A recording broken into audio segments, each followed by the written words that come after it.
Kita ketemu lagi di channel Mutua Official tentang sederetan tokoh adat, tokoh agama, dan tokoh intelektual di Minangkabau yang kita kenal juga di Kota Padang. Berbicara tentang Kang Deddy Mulyadi. Kang Deddy Mulyadi memang sudah menjadi buah bibir di masyarakat bangsa ini, terutama di Minangkabau yang kita kenal dengan Otalapau.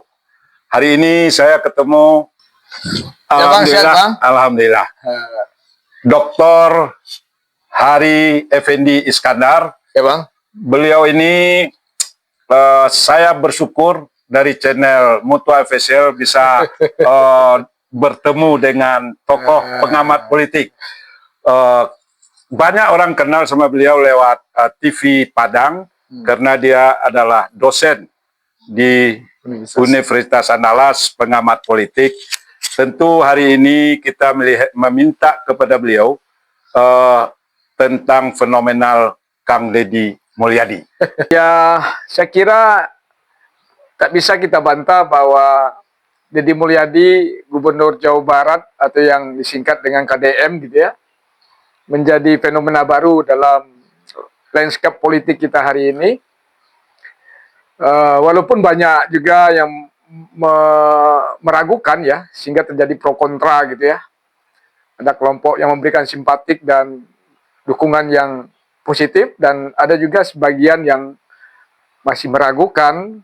Lagi-lagi keraguan orang ini saya kira ada kaitannya dengan satu kejadian di masa-masa sebelumnya. Mungkin ada orang yang amat populer gitu, merakyat, kemudian dekat dengan konstituen, tapi kemudian akhir-akhirnya menampakkan wujud yang lain. Ya. Jadi itu keraguan yang saya kira yang saya bisa pahami dan baca ketika ada orang yang mengatakan bahwa itu adalah bagian dari sebuah pencitraan gitu, lewat aksi-aksi yang dilakukannya yang kemudian di-live-kan, sehingga kemudian peristiwa-peristiwa yang lain yang mirip dengan apa yang dilakukan oleh tokoh lain yang sekarang dilakukan Kang Deddy, sehingga kemudian persepsi yang agak kurang mendukung itu bisa dipahami muncul gitu ya. Keraguan orang terhadap tokoh-tokoh populis gitu ya, tokoh merakyat yang dekat, tapi kemudian ternyata dirasakan mungkin tidak sepenuhnya menjadi harapan yang diperlukan, yang harapan yang dibayangkan kemudian gitu. Tapi bagi saya lepas dari pro kontra, tapi hanya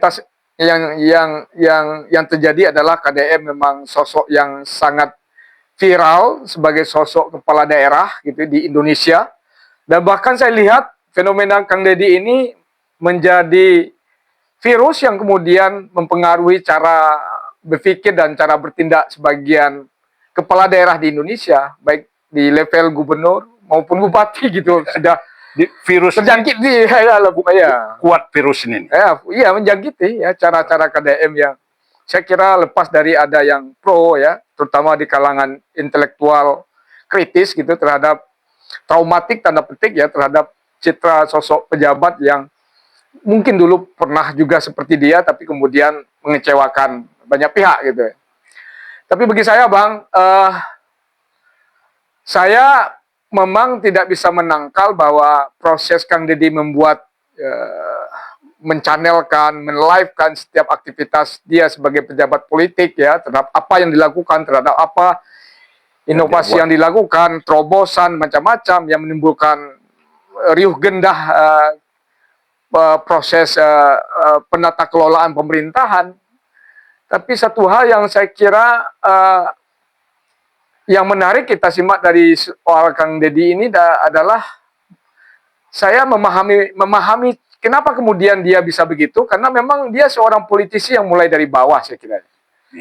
Mulai dari anggota DPR, kabupaten, kemudian beberapa periode, kemudian maju jadi wakil bupati ya, di Purwakarta, kemudian lanjut jadi anggota DPRD provinsi, kemudian lanjut ke DPR RI, dan kemudian kembali ke gubernur. Saya kira dia sudah memahami betul soal regulasi ya, sehingga kemudian dia punya pengalaman praktikal yang cukup mumpuni, sehingga kemudian banyak saya kira terobosan-terobosan itu ya yang dia lakukan ya. Walaupun kemudian memang kesannya sangat acak gitu ya, dia bisa menyelesaikan satu masalah di lapangan gitu tanpa harus mengumpulkan banyak orang gitu, banyak instrumen pemerintah daerah, OPD dan macam-macam, kemudian dengan sikap dan pengalaman panjang dia itu dia bisa membuat kebijakan yang saya kira bisa menerobos. Apakah terobosan yang dia lakukan sebagai kepala daerah, sebagai gubernur itu betul-betul kemudian berjalan secara simultan, berkelanjutan terhadap apa yang dia upayakan, yang menurut dia adalah sesuatu yang perlu dilakukan ya.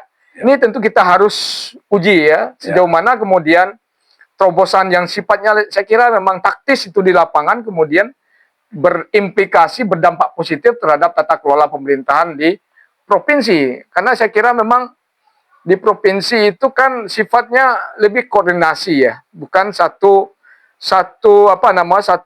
posisi yang kuat bisa menerima sebuah kebijakan itu bisa diterapkan, karena dia bukan wali kota, Bang.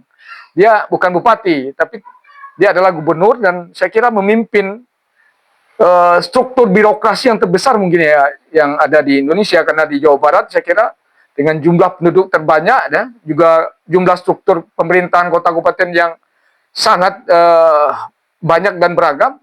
Saya kira ini kita harus juga lihat, Bang, apakah perkembangan dari waktu ke waktu apa yang dia lakukan itu memang berdampak signifikan terhadap proses perubahan yang dia maksudkan gitu, Bang. Jadi Kang Deddy dari segi tata kelola kepemerintahan, kebirokrasian, Pak Dr. Haris tadi mengatakan berpengalaman. Berarti ada keyakinan bahwa dia maupun acak, tapi tata kelola kepemerintahan barangkali itu akan mulus. Nah, ya ini yang kita tunggu, Bang. Sejauh mana kemudian ini kan masih proses berjalan. iya, ya. Waktu 6 bulan saya kira lebih kurang 5 bulan atau 6 bulan ini kan belum cukup untuk mengetahui apakah cara yang dilakukan Kang Deddy ini memang efektif memperbaiki keadaan yang saya kira dia selalu sampaikan ini banyak persoalan yang mesti harus diselesaikan. Nah, ini butuh waktu, Bang. Saya menganggap kalau beliau ya dalam fase kepemerintahannya ini selama ya saya kira masih panjang waktunya ya, belum ada 4,5 tahun lagi saya kira waktu beliau bisa membuktikan bahwa cara dia itu betul-betul efektif bisa memperbaiki keadaan. Kalau itu sukses menurut saya, nanti kita nilai kan tentu di periode 2028 atau 2029 ya kan. Ketika pemerintahan itu sudah berjalan lebih kurang 4 atau tahun terakhir ya, misalnya 2029. Ini tentu bisa kita lihat. Saya kira kalau itu dia berhasil buktikan bahwa apa yang dia lakukan di lapangan ya, terhadap upaya dia menerobos banyak kejumudan, banyak regulasi yang tumpang tindih, banyak tata kelola yang bermasalah, dan itu secara praktikal nanti membawa positif, saya kira ini satu peristiwa yang saya kira menjadi lompatan sejarah bagi masyarakat Sunda di Jawa Barat ya. Masyarakat yang berasal dari Sunda di Jawa Barat. Saya kira dia akan menjadi tokoh alternatif, saya kira, Bang. Kenapa itu saya katakan? Kalau selama ini orang menilai kalau yang berpotensi itu maju menjadi calon gubernur, calon presiden atau wakil presiden itu hanya mengarah ke bagian Indonesia, Jawa bagian timur atau Jawa bagian tengah atau DKI, bukan tidak mungkin Jawa Barat ke depan orang Jawa Barat dengan sosok Deddy Mulyadi akan menjadi satu kontestan yang amat dihitung ya. Kalau kemarin misalnya saya kira figur seorang Ridwan Kamil juga positif ya, bagus dianggap oleh orang Jawa Barat, tapi kemudian lagi-lagi kan dia terbentur soal elektabilitas ya, potensi elektabilitasnya rendah. Tapi kalau Kang Deddy dia berhasil menerima apa yang dia lakukan itu kemudian terjadinya satu perubahan luar biasa di Jawa Barat, saya kira ini satu sosok politisi yang muncul dari daerah dan akan bisa menjadi potensi pesaing bagi calon-calon presiden berikutnya, saya kira. Ini menarik. Jadi kita ingin lebih menuki Ya. kepada kira-kira di daerah-daerah lain apa kendala khusus Sumatera Barat. Kan Saya melihat pasca ya, 98 itu sulit kita menemukan ya sosok figur public figure gitu yang kemudian setelah selesai di daerah dia menjadi public figure di tingkat pusat gitu. Di masa Orde Lama, di masa Orde Baru, Orde Lama apalagi banyak tokoh ya. Orde Baru saya kira setiap public figure di tingkat provinsi itu akan menjadi tokoh di tingkat pusat ya. Sebutlah misalnya dari Arun Zain, Azwarana, Hasan Basidurin dan banyak lagi tokoh-tokoh lain dalam profesinya masing-masing kemudian jadi figur dan tokoh nasional. Tapi sekarang di Sumatera Barat kita mengalami sebuah krisis kepemimpinan saya kira, Bang. jadi memang kita lihat dari pidato-pidatonya, dia bahasa Sunda kewiwitan ini kental. Artinya dia melakukan gerakan kultural Ya. Sunda. Sementara Minang, gerakan kulturalnya luar biasa nilai-nilainya. Di mana kendalanya?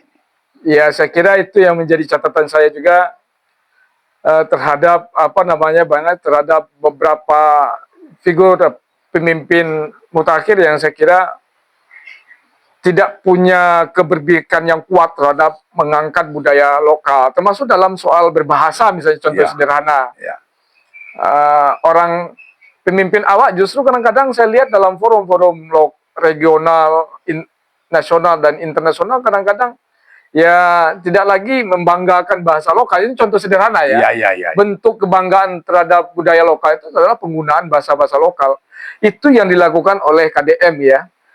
Yang banyak sekali dalam konten-kontennya itu menggunakan bahasa lokal. Justru di kita yang terjadi malah justru saya kira tidak kuat ya soal itu.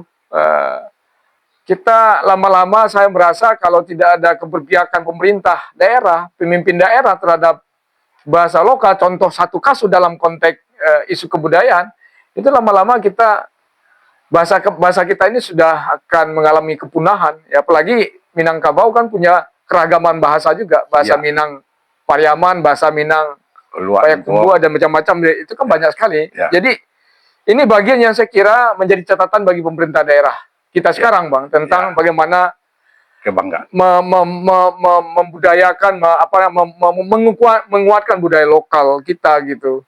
Oke. Saya di sisi lain membaca Kang Deddy Mulyadi yang Pak Dr. Haris sebutkan tadi, dia berpengalaman politik. Saya melihat YouTube-nya sangat setia kawan.